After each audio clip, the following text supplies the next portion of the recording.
ॲथरच्या दमदार स्कूटर्स आता कुडाळमध्ये ॲथर 450 आणि ॲथर रिस्टा.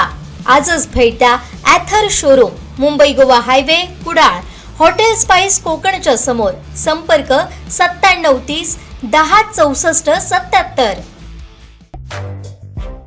माजी खासदार विनायक राऊत तसेच नगरसेवक गिरीश राऊत यांनी गिरिजा राऊत यांच्याशी अमानुष वागणूक दिल्याचा आरोप करत भाजपच्या महिला मोर्चाच्या वतीने या घटनेचा तीव्र निषेध करण्यात आलाय. या प्रकरणाची सखोल चौकशी करून संबंधित महिलेला न्याय मिळावा यासाठी मुख्यमंत्री देवेंद्र फडणवीस यांना जिल्ह्याचे पालकमंत्री नितेश राणे यांच्या माध्यमातून निवेदन देण्यात येणार असल्याची माहिती भाजपा जिल्हाध्यक्ष श्वेता कोरगावकर यांनी दिली. ओरोस येथील वसंत स्मृती येथील भाजप जिल्हा कार्यालयात आयोजित पत्रकार परिषदेत त्या बोलत होत्या. यावेळी जिल्हा परिषद महिला व बालकल्याण सभापती अनुराधा नारकर, भाजप महिला मोर्चा जिल्हा सरचिटणीस अदिती सावंत, जिल्हा परिषद सदस्य आरती पाटील आणि सुप्रिया वालावलकर उपस्थित होत्या. तुम्ही सर्वजण ज्ञात आहात, काल माजी खासदार विनायक राऊत यांच्या सुनबाईंनी जी तक्रार काल केली त्याबद्दल मी पहिल्यांदा भारतीय जनता पार्टी महिला मोर्चा सिंधूरच्या वतीने जाहीर निषेध करते. ज्या लोकप्रतिनिधीच्या घरातून अशी अघोरी वृत्तीबद्दल तक्रार होणे म्हणजे निंदास्पद आहे. आज महाराष्ट्रात देवाभाऊंचं, लाडक्या बहिणींचं सरकार आहे आणि सावित्रीबाई फुलेंच्या महाराष्ट्रात जर अशा अघोरी कृत्याला जर एक महिला जर अशी बळी पडत असेल तर हे पुरोगामी महाराष्ट्रासाठी खूप अशी घातक गोष्ट आहे. राज्यात आज जादूटोणा विरोधी विधेयक मंजूर आहे आणि आम्हाला खात्री आहे की हा कायदा आमच्या महिलांच्या पाठीशी खंबीरपणे उभा आहे. मी आपल्या राज्याचे मुख्यमंत्री सन्माननीय देवेंद्रजी फडणवीस यांनासुद्धा आमचे पालकमंत्री नितेशजी राणे यांच्याद्वारे ह्या प्रकरणाची सखोल चौकशी होऊन त्या महिलेला न्याय मिळवण्यासाठी आम्ही निवेदन देणार आहोत.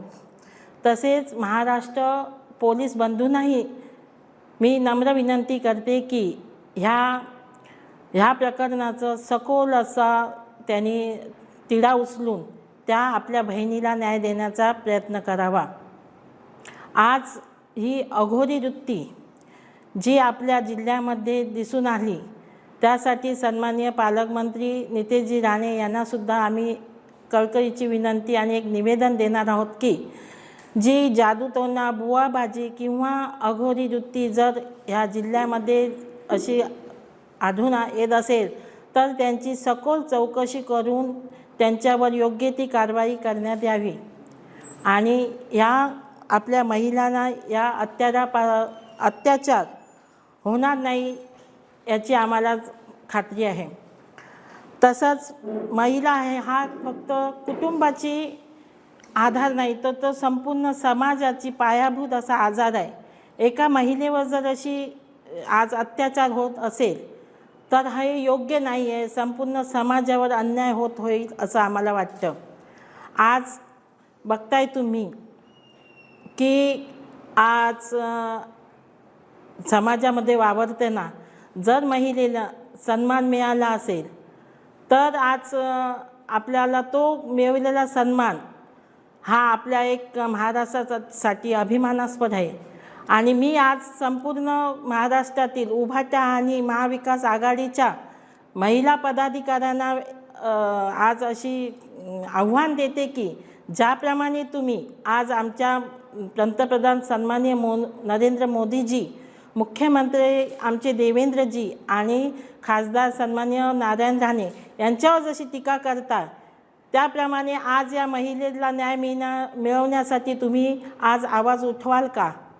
तसेच आज आमच्या संपूर्ण सिंधुदुर्गामध्ये महिला मोर्चाच्या मार्फत मंडल अध्यक्ष संपूर्ण यावर निषेधासाठी आज संपूर्ण सिंधुदुर्गामध्ये पत्रकार परिषद घेणार आहेत. जी पालकमंत्र्यांना या सखोल चौकशीसाठी मुख्यमंत्र्यांना देण्यासाठी एक निवेदन देणार.